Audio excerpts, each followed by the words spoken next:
आपका धन्यवाद देना चाहता हूं कि इस महत्वपूर्ण विषय पे मुझे बोलने का मौका दे रहे हैं। मैं अपने साथी माननीय सदस्य गौरव गोगोई जी के से सहमत हूं।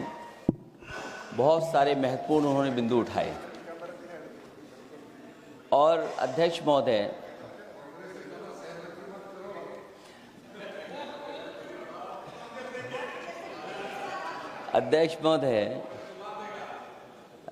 मुझसे ज़्यादा मेरे रिश्ते शायद हमारे विपक्ष के लोग ज़्यादा जान रहे हैं और जितना विपक्ष के लोग नज़र रखेंगे मैं समझता हूँ उतना रिश्ते और मजबूत हो जाएंगे। अध्यक्ष महोदय, मैं आंदोलन को बहुत दूर से देख रहा था और उस आंदोलन में जो जीत के बाद नारा लगा, एक नारा लगा अध्यक्ष महोदय, सरकार के खिलाफ नारा लगा कि सरकार को ये अहंकार था कि सरकार झुकती नहीं है, लेकिन उन्हीं नई पीढ़ी के लोगों ने ये वो नारा दिया कि झुकाने वाला चाहिए, सरकार भी झुकती है और सरकारों को झुकाना भी नौजवानों को आता है। सरकार झुकी और स्वीकार किया उन्होंने। जो करोड़ों नौजवान जो मांग कर रहे थे कि सबसे पहले जो मंत्री जी हैं वो इस्तीफा दें, और बिंदु दूसरे अलग हैं जो हम लोगों को जानकारी में मिल रहा है। अध्यक्ष महोदय, सरकार हर विषय पर स्वीकार किया है, लेकिन पता नहीं अध्यक्ष महोदय ये बात समझ में नहीं आ रही है कि सदन में उन आश्वासनों को क्यों नहीं रख रही है सरकार जो सहमति बनी है। और उसके बाद अध्यक्ष महोदय, हम लोगों ने देखा कि जब मंत्री जी लौटे हैं, मंत्री नहीं रहे, उसके बाद सदन के बाहर उनका स्वागत किया गया। अध्यक्ष महोदय, जो स्वागत हुआ उसके लिए हमें कोई शिकायत नहीं है, लेकिन माननीय सदस्यों को कितनी बड़ी राहत मिली होगी, कितने बड़े संकट से बचाया उन्होंने। एक प्रधान जी को हटा करके प्रधानमंत्री बचा लिया आपने। और ऐसा अध्यक्ष महोदय आंदोलन किसी ने नहीं देखा जिस आंदोलन में नई पीढ़ी के लोग, कम उम्र के लोग निकल करके आ गए और जो नारे दिए गए।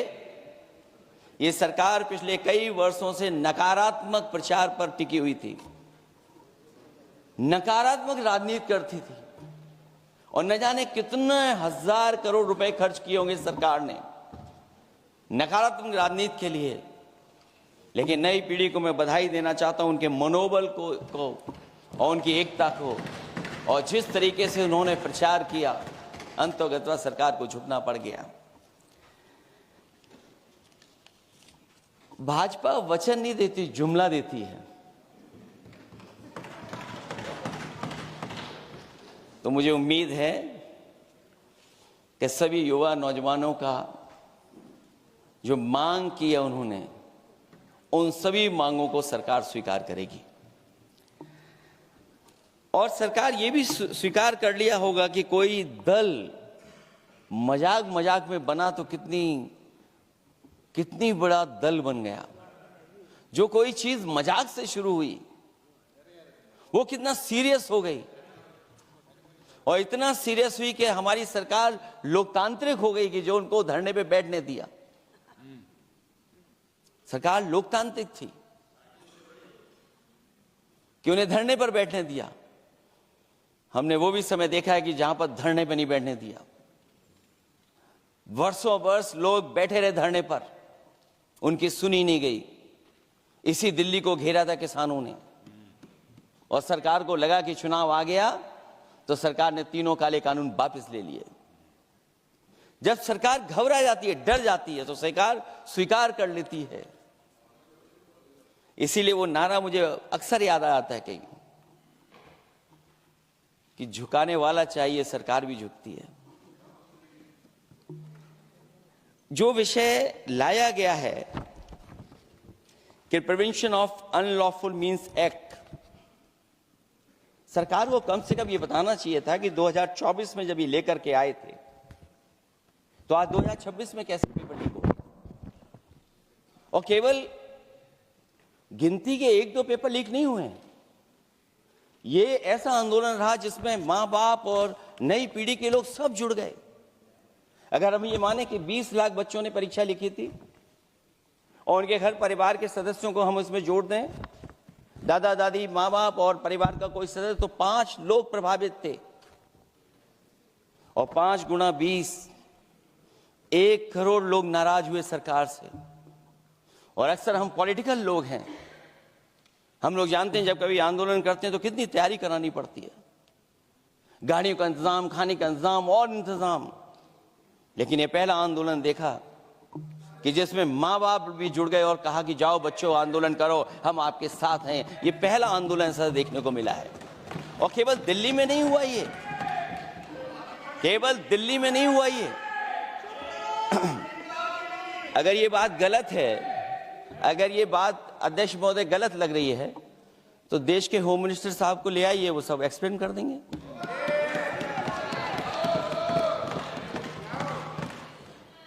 पहला आंदोलन जिसमें माँ बाप ने साथ दिया, क्योंकि परीक्षा से कितना दुखी हैं लोग।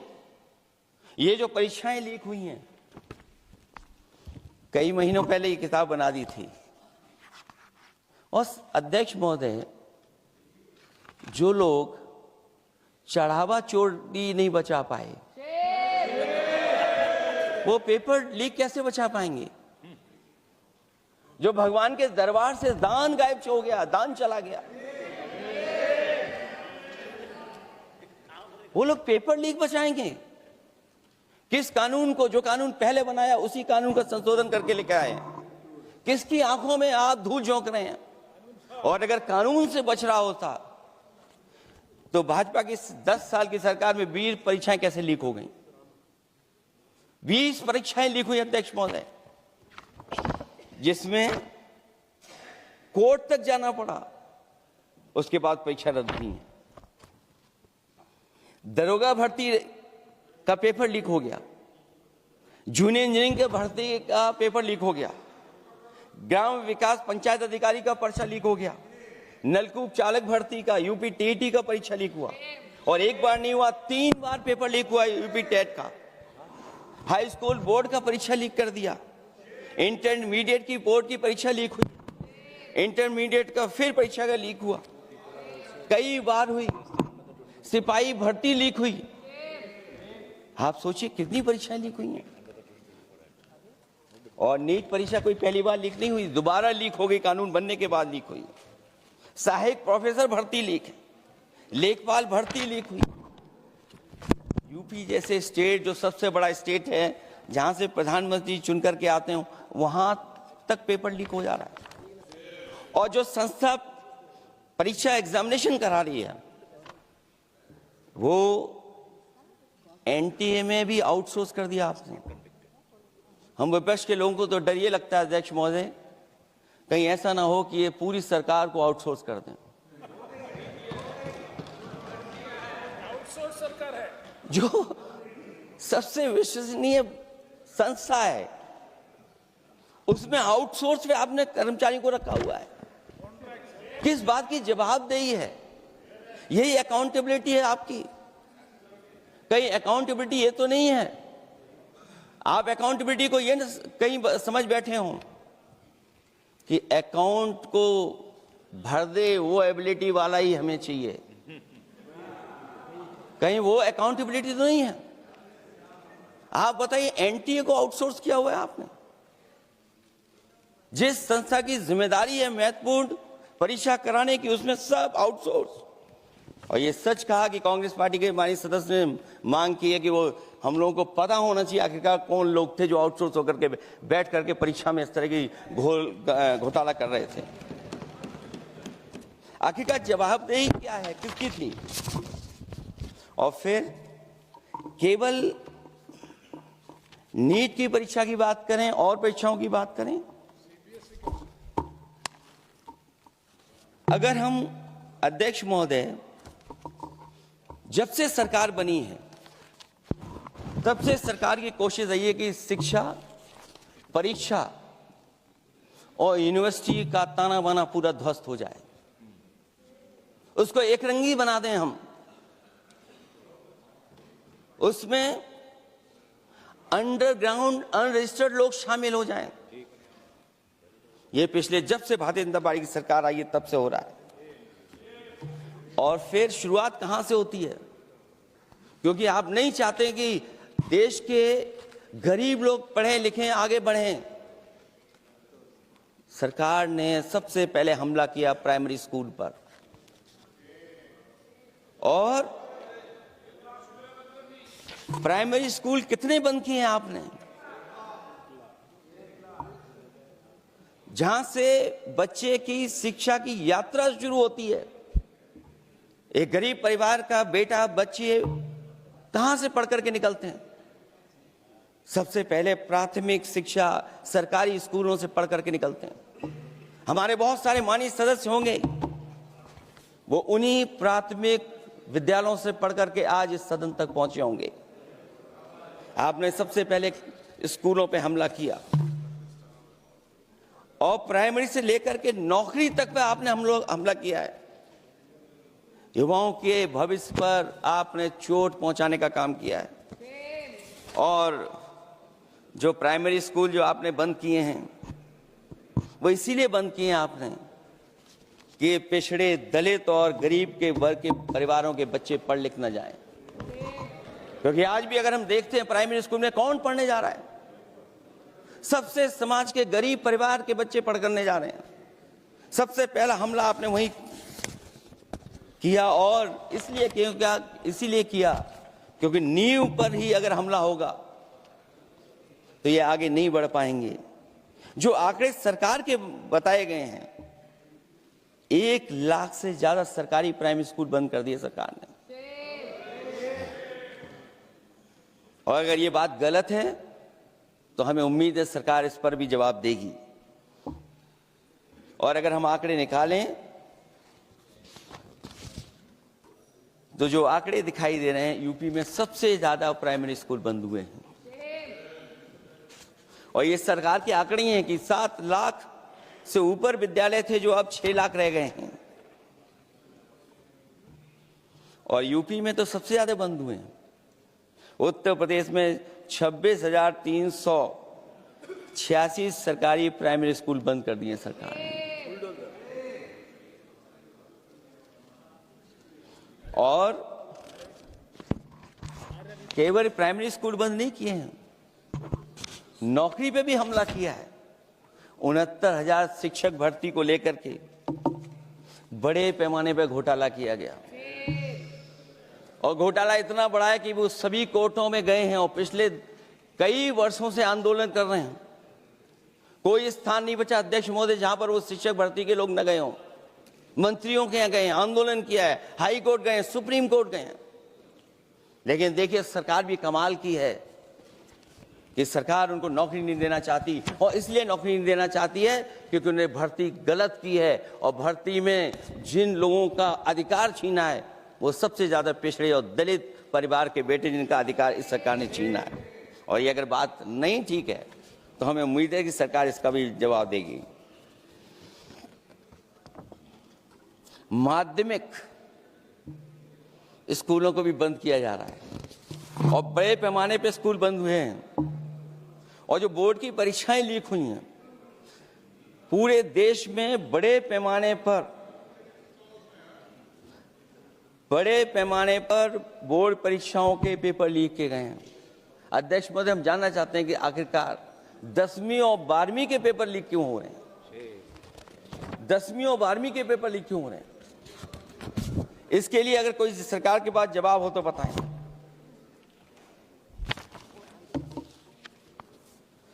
और जो बच्चियों ने जान दी है नीट की परीक्षा में, जब परीक्षा का पेपर लीक हो गया है, अध्यक्ष महोदय, मैं अपनी तरफ से, पार्टी की तरफ से और सभी की तरफ से उन्हें श्रद्धांजलि देता हूं। और हमें उम्मीद है कि सरकार उन बच्चों की मांग मानेगी जिन बच्चों ने ये शर्त रखी है कि उनके परिवार के लोगों को 1 करोड़ मुआवजा दिया जाए।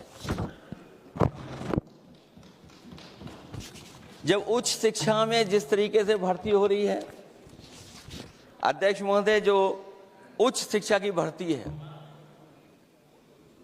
उसमें जो अपॉइंटमेंट हो रहे हैं उनके बारे में तो क्या चर्चा करें कि जब संस्था पे सबसे ऊपर बैठा व्यक्ति ही अन्याय करेगा तो पूरी संस्था में अन्याय होगा।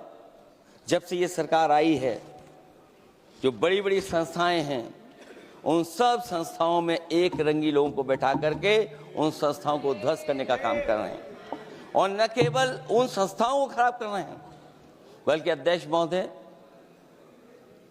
उत्तर प्रदेश में एक स्वतंत्र सेनानी, उनके नाम पर यूनिवर्सिटी बनी, मौलाना जौहर यूनिवर्सिटी।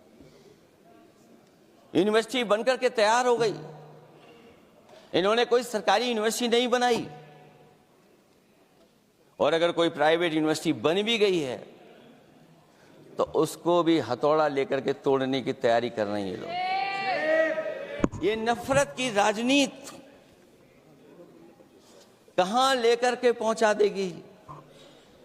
और जब से बीजेपी की सरकार आई है, तब से नफरत की राजनीति और दूसरे लोगों के साथ किस तरह का व्यवहार हो रहा है, उन्हें कहीं भी न्याय तक नहीं दिला पाई सरकार। और जब नौकरी की बात आ जाए तो अध्यक्ष महोदय, अग्निवीर भर्ती में भी जो हर साल में कितनी भर्ती होती थी, कभी 80,000 भर्ती हुआ करती थी, अब भर्ती केवल 10,000 हो पा रही है। आखिरकार अध्यक्ष महोदय, सरकार नौजवानों की पढ़ाई और नौकरी पे हमला क्यों कर रही है, और नौकरी पे हमला क्यों हो रहा है?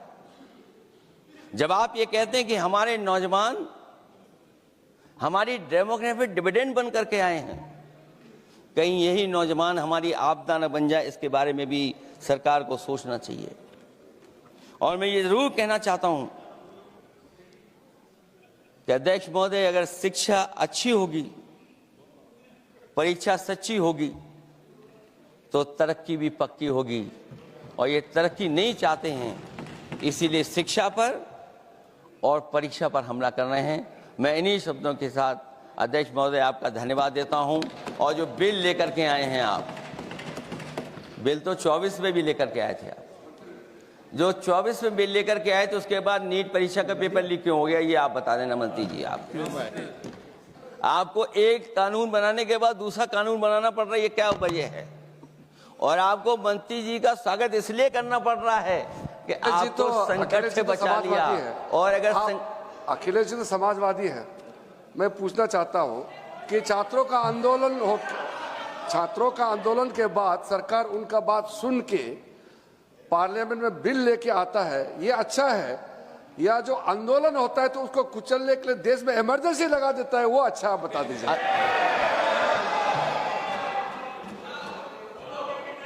अध्यक्ष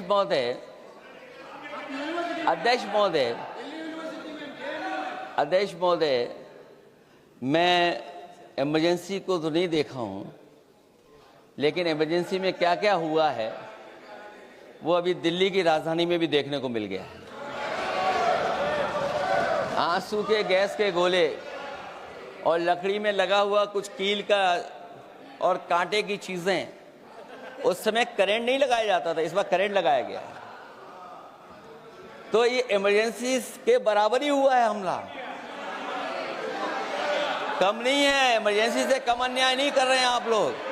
और याद करिए अध्यक्ष महोदय, अगर इमरजेंसी इन्हें याद आ गई है, अगर इमरजेंसी अध्यक्ष महोदय इन्हें याद आ गई है, तो इमरजेंसी के बाद भी परिवर्तन हुआ था, और हमें भरोसा है कि इसके बाद भी परिवर्तन होगा। और अध्यक्ष महोदय, मैं आखिरी में कहना चाहता हूं, कानून से नहीं, नियत साफ होगी तब नीट का परीक्षा साफ होगी। सवाल कानून का नहीं है, आपकी नियत साफ नहीं है। और जिस समय आपकी नियत साफ होगी तो परीक्षा भी साफ हो जाएगी। और हमारे साथी जो कुछ और बातें उठा रहे हैं, आज मौका नहीं है, लेकिन आपको भगवान भी माफ नहीं करेंगे, क्योंकि आप चढ़ावा चोरी में शामिल हुए हैं। और चढ़ावा ही नहीं, जो गुप्त दान था वो भी चोरी हुआ है, गुप्त दान। छोड़ो। और ये पाप की श्रेणी में नहीं आता है, महापाप बिल की पे श्रेणी में आता है। Akhilesh ji bill pay. और अध्यक्ष महोदय, आखिरी में मैं इतना ही कहना चाहता हूं, शिक्षा की रक्षा के लिए जो आंदोलन हुआ है वो हमेशा आंदोलन जीतेंगे। बहुत बहुत धन्यवाद, बहुत बहुत आभार प्रकट करता हूं।